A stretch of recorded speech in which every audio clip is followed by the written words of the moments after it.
Bismillahirrahmanirrahim. Alhamdulillahi rabbil alamin. Wassalatu wassalamu ala ashrafil anbiya'i wal mursalin. Sayyidina wa maulana Muhammadin. Wa ala alihi wa sahbihi ajma'in. Amma ba'du. Assalamualaikum warahmatullahi wabarakatuh. Puji dan syukur kita panjatkan kehadirat Allah Subhanahu wa Ta'ala yang telah memberikan kita nikmat iman, Islam, dan kesempatan untuk kembali bertemu di program yang kita cintai, Kamar Renungan di channel Fikir dan Rasa Galih P. Saputra. Tentu saja dalam segmen Anda Bertanya, Islam Menjawab, kita telah ditemani oleh guru kita yang mulia, Ustadz Abdurrahman. Assalamualaikum Ustadz. Waalaikumsalam warahmatullahi wabarakatuh. Ya akhi Gali dan seluruh pemirsa dimanapun berada, semoga senantiasa dalam rahmat Allah Subhanahu wa Ta'ala. Amin ya rabbal alamin. Ustadz, ini ada satu keresahan yang mungkin mewakili banyak sekali pertanyaan dari jamaah kita. Banyak yang curhat, saya sholat Ustadz, 5 waktu tidak pernah tinggal. Tapi kenapa rasanya hidup ini masih semrawut? Hati tidak tenang, rezeki rasanya mampet, masalah keluarga datang silih berganti. Mereka merasa sholat mereka ini gagal terkoneksi. Dan ketika digali lebih dalam Ustadz, banyak yang mengaku sholatnya ngebut, terburu-buru. Terutama kata mereka saat duduk di antara dua sujud. Itu dianggap seperti jeda iklan, transit sejenak, atau sekadar formalitas untuk lanjut ke sujud berikutnya. Bacaannya cepat seperti qomat kamit. Bagaimana kita menyikapi fenomena sholat yang terburu-buru ini Ustadz? Dan apa sebetulnya rahasia agung di balik duduk di antara dua sujud yang sering kita sepelekan ini? Ya akhi, inna lillahi wa inna ilaihi raji'un. Ini adalah sebuah musibah dalam ibadah. Sebuah ironi, kita sholat untuk mencari ketenangan, tapi kita melaksanakannya dengan ketidaksabaran. Apa yang akhi sampaikan tadi, itulah yang disebut oleh Rasulullah SAW sebagai asraqun nas, yaitu orang yang yasriqu min salatihi, mencuri dari sholatnya. Mereka mengurangi tumakninahnya, mereka mematuk seperti ayam, naqr ad-dik, cepat, tidak ada ketenangan. Bagaimana mungkin Allah Subhanahu wa Ta'ala menuangkan ketenangan ke dalam jiwa kita jika wadah atau sholat kita saja kita buat berantakan dan tergesa-gesa? Masalahnya bukan pada sholatnya. Sholat adalah solusi. Masalahnya ada pada kita yang tidak memahami apa yang sedang kita lakukan dalam sholat. Dan ya akhi, duduk di antara dua sujud yang sering disebut duduk iftirash ini bukanlah jeda. Ia adalah salah satu puncak dari dialog seorang hamba dengan Robnya. Ia adalah momen curhat paling komprehensif dalam seluruh rukun sholat. Momen curhat paling komprehensif, Ustadz? Benar ya, akhi. Tapi sebelum kita bedah makna bacaannya, kita harus luruskan dulu pondasinya. Pondasi dari semua gerakan sholat adalah tumakninah, ketenangan. Kita harus merujuk pada hadis yang sangat fundamental, yang oleh para ulama disebut sebagai hadis al-musi' sholatuhu. Hadis tentang orang yang buruk sholatnya. Hadis ini diriwayatkan oleh Imam Bukhari dan Imam Muslim bersumber dari sahabat Abu Hurairah radhiyallahu anhu. Asbabul wurud, sebab munculnya hadis ini adalah suatu hari Rasulullah SAW sedang duduk di masjid. Masuklah seorang laki-laki, lalu ia sholat. Sholatnya sangat cepat. Selesai sholat, ia datang dan memberi salam kepada Nabi. Apa jawaban Nabi? Beliau SAW menjawab salamnya, lalu berkata, Irji' fasalli fa innaka lam tusalli. Arji' fasalli fa innaka lam tusalli. Kembalilah dan sholat, karena sesungguhnya engkau belum sholat. Ini terjadi 3 kali ya akhi. Akhirnya sahabat ini menyerah. Ia berkata, demi zat yang mengutusmu dengan kebenaran ya Rasulullah, aku tidak bisa sholat lebih baik dari ini, maka ajari aku. Disinilah Rasulullah SAW memberikan masterclass tentang sholat. Beliau mengajarkan rukun demi rukun, dan kita fokus pada bagian duduk di antara dua sujud. Beliau SAW bersabda, setelah mengajarkan sujud, thummarfa hatta tatma'inna jalisa. Kemudian bangkitlah dari sujud hingga engkau duduk dalam keadaan tumakninah atau tenang. Kata tumakninah ini adalah kunci. Para ulama, khususnya dalam madhab Asy-Syafi'i, seperti yang dijelaskan Imam An-Nawawi dalam Al-Majmu' Syarh Al-Muhadzab, menetapkan tumakninah ini sebagai rukun atau pilar solat. Artinya jika ditinggalkan dengan sengaja, solatnya batal, sama seperti orang yang tidak membaca Al-Fatihah. Batal solatnya Ustadz? Batal ya akhi, karena ia meninggalkan rukun. Standar minimal tumakninah itu adalah sukun ba'da harokah, sekedar terpisahnya gerakan turun dan gerakan naik. Para ulama menyebut minimal seukuran bacaan subhanallah. Tapi itu minimal sekali. Kita tidak sedang mencari nilai pas-pasan dalam ibadah, kita mencari ihsan. Hadis ini, asbabul wurudnya jelas. Nabi SAW sampai tiga kali mengatakan kau belum sholat untuk mengajarkan satu hal. Sholat bukan senam. Sholat adalah ibadah yang ruhnya adalah tuma'ninah dan khusyuk. Masya Allah. Jadi tumakninah ini harga mati. Lalu Ustadz, bagaimana teknis duduk yang benar secara fikih? Karena seringkali kita juga asal duduk. Yang penting duduk. Pertanyaan bagus, ya akhi. Ini bagian dari husnul ibadah yang tadi kita doakan. Gerakan fisik fikih harus benar dulu, baru ruh atau makna bisa masuk. Duduk di antara dua sujud ini dalam mazhab Imam Asy-Syafi'i yang kita anut mayoritas di sini disebut sebagai duduk iftirash. Bagaimana teknis iftirash? Yaftarishu rijlahul yusra wa yansibu yumnah. Ia menghamparkan kaki kirinya dan duduk di atas telapak kaki kirinya itu. Jadi pantat kiri kita bertumpu pada telapak kaki kiri. Lalu kaki kanannya bagaimana? Kaki kanannya ditegakkan, nasab. Dan ini sunnah yang sering sekali dilupakan. Jari jemari kaki kanan itu ditekuk, dipastikan menghadap ke arah kiblat. Coba, berapa banyak dari kita yang peduli jari kaki kanan kita menghadap kiblat? Padahal ini bagian dari ittiba. Lalu punggung harus tegak, lurus. Jangan membungkuk atau miring. Mengapa? Karena postur tegak ini adalah postur paling sempurna untuk menghadirkan tumakninah. Kedua telapak tangan diletakkan di atas paha, dekat dengan lutut, terbuka, rileks. Imam Al-Ghazali dalam Ihya Ulumuddin, pada kitab Asrar As-Sholah, Rahasia-Rahasia Sholat, menekankan bahwa keselarasan anggota tubuh lahiriah adalah pintu gerbang menuju kekhusyukan batiniah. Bagaimana batin mau khusyuk kalau fisiknya saja tidak disiplin? Jadi, luruskan punggung, tegakkan kaki kanan, hadapkan jarinya ke kiblat, duduki kaki kiri. Tenang, diam sejenak, rasakan settle. Baru kita masuk ke intinya, bacaan. Subhanallah, detail sekali fikihnya Ustadz. Sampai jari kaki pun diatur. Nah, sekarang intinya Ustadz, bacaannya. Kita hafal di luar kepala. Robbighfirli, warhamni, wajburni. Tapi apa makna sesungguhnya di balik 8 permintaan agung ini? Ya akhi, inilah yang saya sebut tadi momen curhat paling komprehensif. Jika kita tahu apa yang kita minta, demi Allah, mustahil kita berani membacanya cepat-cepat. Bacaan ini dalam riwayat Imam At-Tirmidzi, Abu Daud, dan Ibnu Majah dari sahabat Ibnu Abbas radhiyallahu anhuma adalah doa yang diajarkan langsung oleh Rasulullah SAW. Mari kita bedah satu persatu, kata per kata. Permintaan pertama, Robbighfirli, wahai Robku, ampuni aku. Kita tidak panggil ya Allah, kita panggil Robbi.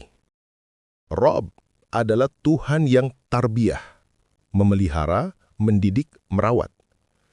Kita memanggilnya dalam kapasitas kita sebagai hamba yang sedang dirawat. Kita sadar kita ini rusak, kita ini kotor.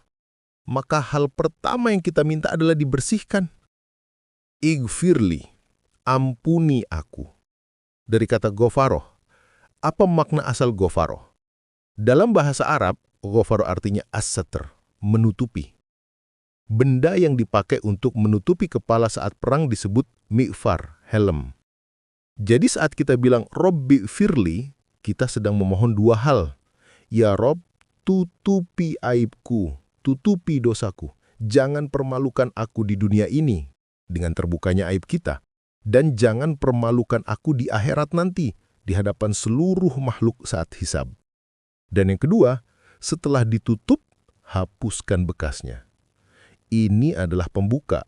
Kita sadar dosa adalah penghalang utama doa. Dosa adalah penyebab utama kegelisahan hidup. Maka kita bersihkan dulu saluran koneksi kita. Rabbighfirli. Kita harus mengucapkannya dengan penyesalan mendalam. Allahu Akbar. Baru yang pertama saja sudah dalam sekali maknanya Ustadz. Menutupi. Belum selesai ya akhi, masih ada 7 lagi. Permintaan kedua. Warhamni. Dan sayangi aku. Lihat urutannya. Setelah dosanya minta ditutup, kita minta rahmat, kasih sayang. Apa bedanya? Para ulama menjelaskan, maghfirah itu menyelamatkan kita dari iqab, hukuman, siksa, neraka. Tapi rahmat itu yang memasukkan kita ke surga. Amal kita, sholat kita, puasa kita, itu tidak cukup untuk membeli surganya. Rasulullah SAW bersabda, kita masuk surga birahmatillah, dengan rahmat Allah. Amal kita itu hanyalah wasilah untuk mengundang datangnya rahmat itu. Jadi, kita memohon, Ya Rabb, setelah Engkau ampuni, jangan biarkan aku. Aku butuh kasih sayangmu untuk menjalani sisa hidup ini. Aku rapuh tanpa rahmatmu. Permintaan ketiga, wajburni, dan tamballah kami, paksakan kami, cukupkan kekurangan kami. Ini ya akhi, ini doa yang luar biasa. Dari kata jabaroh, dari akar kata ini muncul nama Allah Subhanahu wa Ta'ala, Al-Jabbar. Banyak orang salah paham, Al-Jabbar diartikan yang maha perkasa, yang maha memaksa. Itu tidak salah.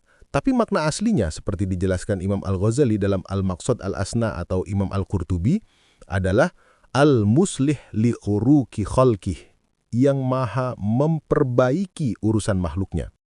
Jabbaro itu artinya seperti menambal tulang yang patah. Dalam fikih ada istilah jabiro, perban untuk tulang patah. Jadi, saat kita bilang wajburni, kita sedang mengaku di hadapan Allah, Ya Rob, aku ini patah. Hatiku patah karena dikecewakan manusia. Imanku patah karena maksiat. Ekonomiku patah atau kurang. Rencana-rencanaku patah atau gagal. Jiwaku patah atau gundah. Engkau Al-Jabbar yang maha mampu menambal segala yang patah. Wajburni, tambahlah aku ya Rob. Perbaiki aku. Cukupkan segala kekuranganku. Sempurnakan yang retak dalam hidupku. Ini adalah doa untuk orang yang sedang hancur hatinya, yang sedang merasa down. Masya Allah. Wajburni. Ini doa untuk hati yang patah, Ustaz. Tepat. Dan juga memaksa. Kita minta, Ya Rob, paksakan aku untuk taat kepadamu. Karena nafsuku ini selalu membawa aku kepada keburukan. Kita minta dipaksa oleh kekuatannya. Luar biasa. Lanjut Ustaz. Permintaan keempat, warfa'ni, dan angkat derajatku. Setelah ditambal, wajburni, kita tidak hanya ingin sembuh. Kita ingin di-upgrade. Kita minta dirafa, diangkat. Angkat apa? Angkat derajat kami di sisimu, spiritual.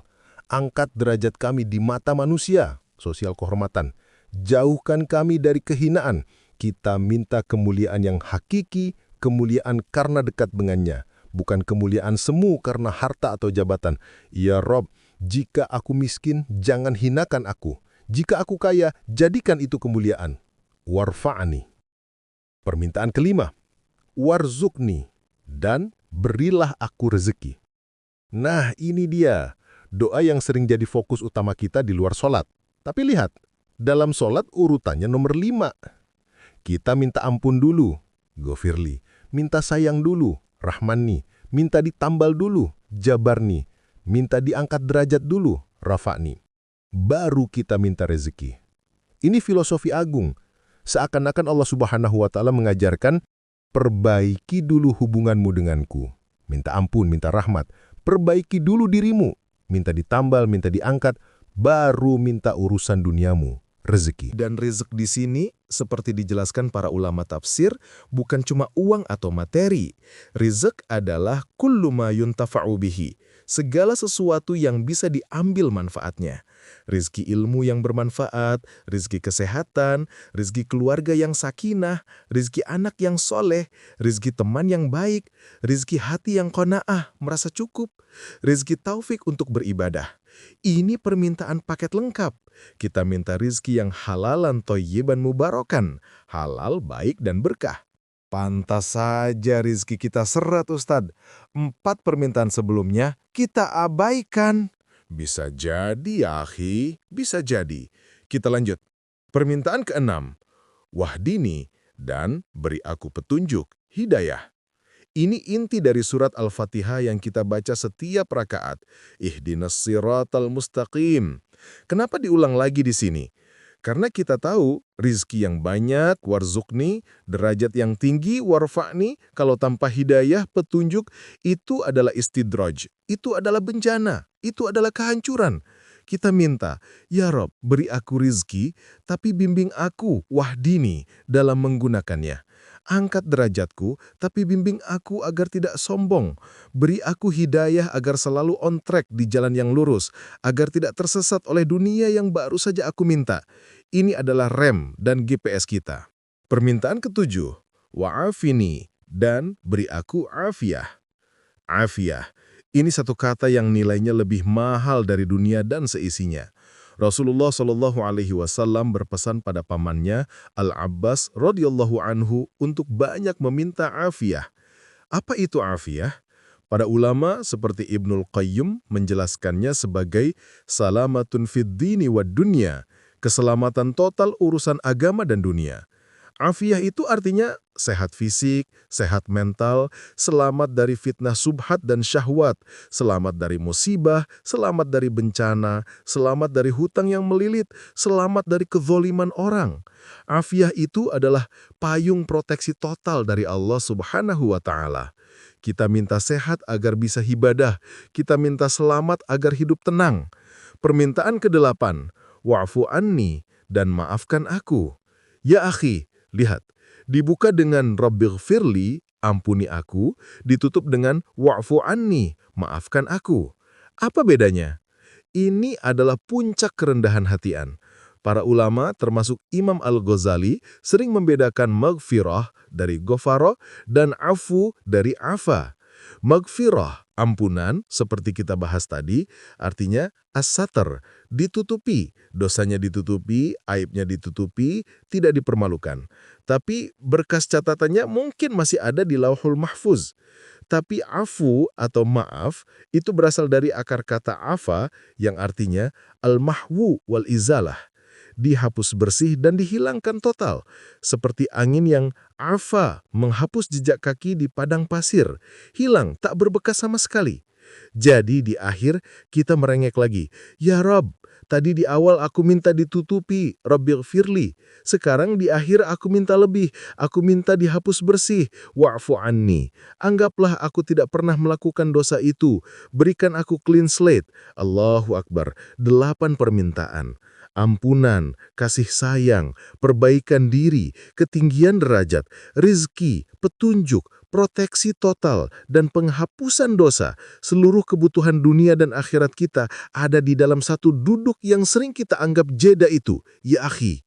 Allahu Akbar, Allahu Akbar. Saya merinding, Ustadz. Selama ini kita menyia-nyiakan harta karun ini.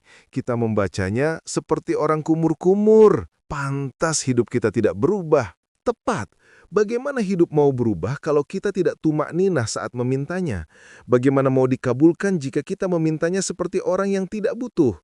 Inilah korelasi agung dengan Al-Quran, ya akhi. Fenomena tergesa-gesa ini adalah antitesis dari apa yang Allah Subhanahu wa Ta'ala puji sebagai syarat beruntung.